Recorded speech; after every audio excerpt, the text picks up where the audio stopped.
On. I got a little bit of free time today, so I'm gonna go ahead and review WrestleMania 32. I didn't think this show was better than the past WrestleManias I've seen. I did think it was a little bit better than 29 and 30 and 31. So I didn't think it was better than 28, but it was good, better than all of those. I did. Kalisto apparently beat Ryback, which was cool. I saw the pre-show. The Team Total Divas beat Team Bad and Blonde or whatever. Nikki Bella came out to celebrate with Brie. It looks like Brie's really gone. Thank you, Brie. I'll probably do a video on her in the future. I liked how they picked her up and they celebrated with her. And then the Uso brothers beat the Dudley boys. And the thing is, after that, they put the Dudleys through tables, and the fans was booing them. I don't know why, but whatever floats your boat, right?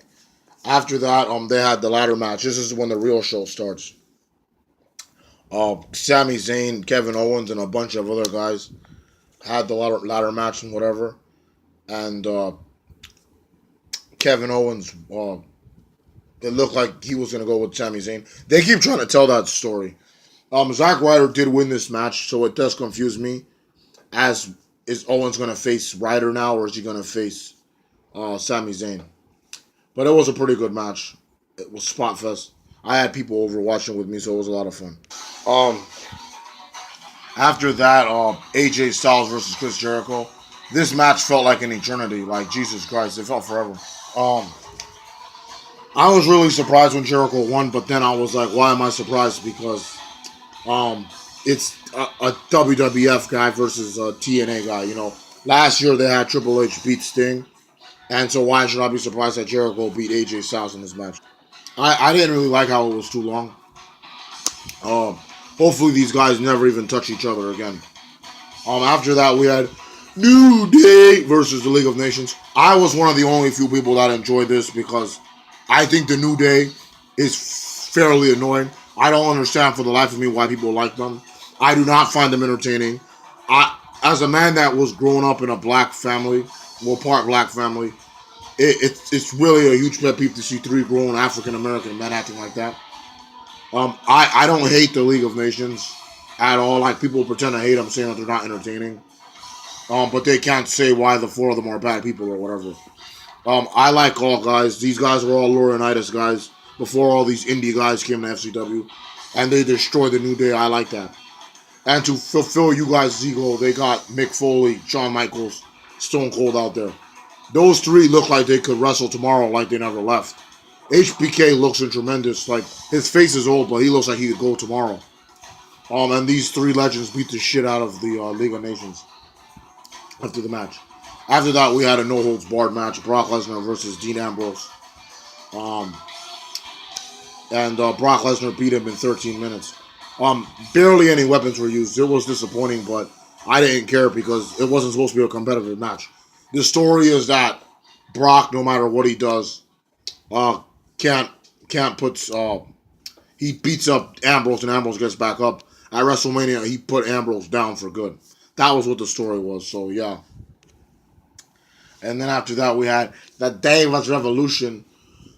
And how awesome is Charlotte Flair? Oh my God, I'm in love with this woman. I'm in awe every time she comes out. Like, beautiful woman, beautiful body, beautiful everything. Great wrestler. I do think she's the better out of Sasha and Becky, and I also feel like she's even better than Bayley. And she works so hard that she became the last ever women's Divas champion in history. I know Nikki Bella's the longest reigning one and rightfully deserved, but Charlotte is the longest reigning, well, the last remaining Divas champion and the first ever women's champion. Because yes, she beat Becky and Sasha. I know, and they did it on purpose because I know a lot of people expected either Becky or Sasha to win. And this match was anticipated before it was even announced. Like, people expected to see it since last year at WrestleMania. And it happened. It had a lot of time. These girls busted their asses.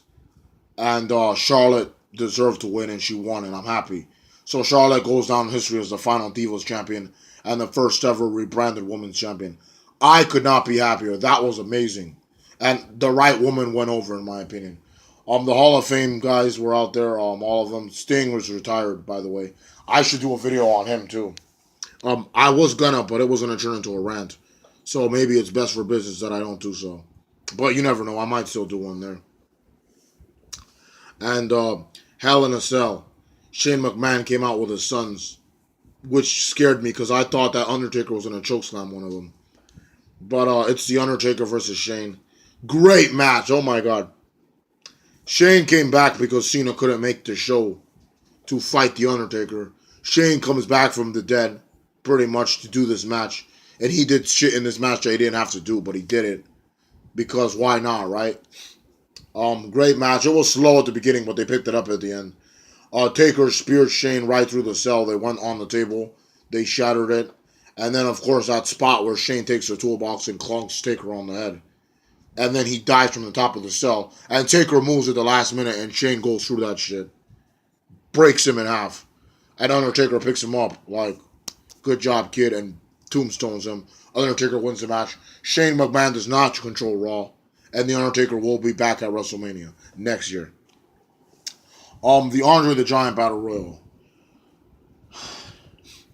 Shaquille O'Neal was here. That was cool. He just came out of nowhere.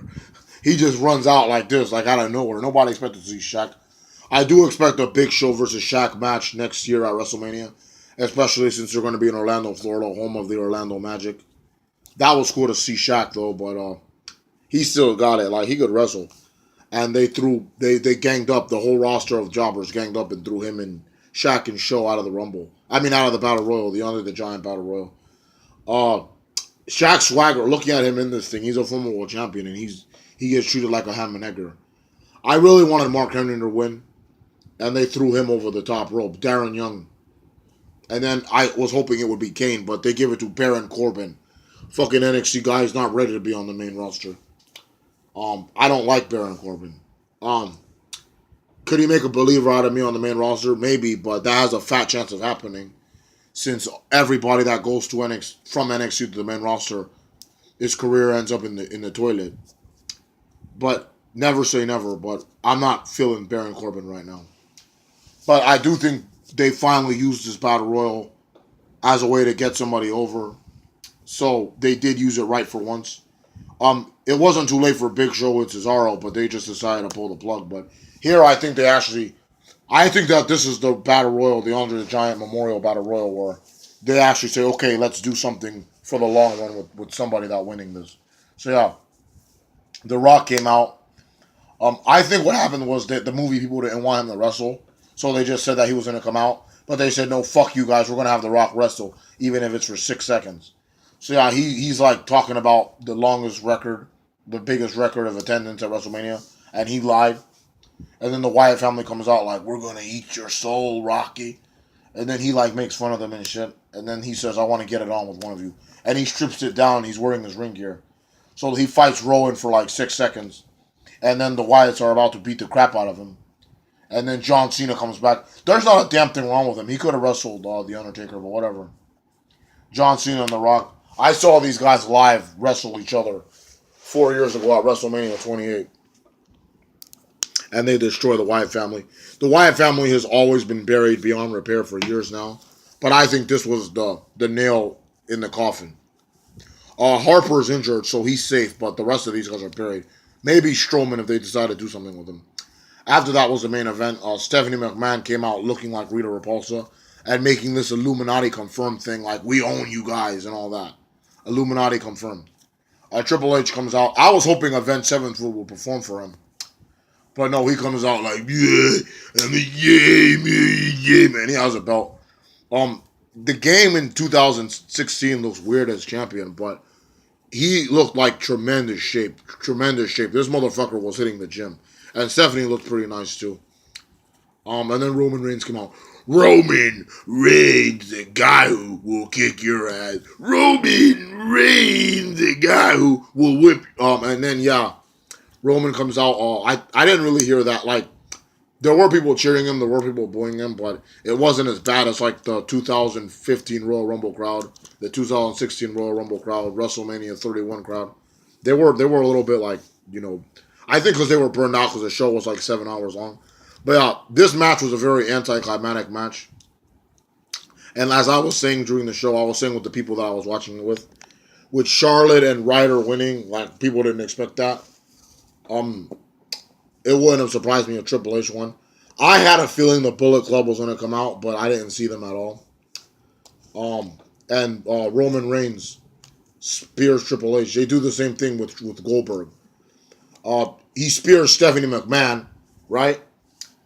Triple H gets the last thing she does before she's like passed out completely is she gives her husband Triple H the sledgehammer. And the same thing that happened with Goldberg happened here. He takes the sledgehammer. Roman's going to spear him. Swings the sledgehammer at him. Roman ducks and then spears Hunter while Hunter has the sledgehammer and pins him. 1, 2, 3. Roman Reigns! And Roman Reigns is the 3-time WWE World Heavyweight Champion. I like this. I'm glad that they didn't change their plans like they did the last 2 Manias. The outcome put a smile on my face.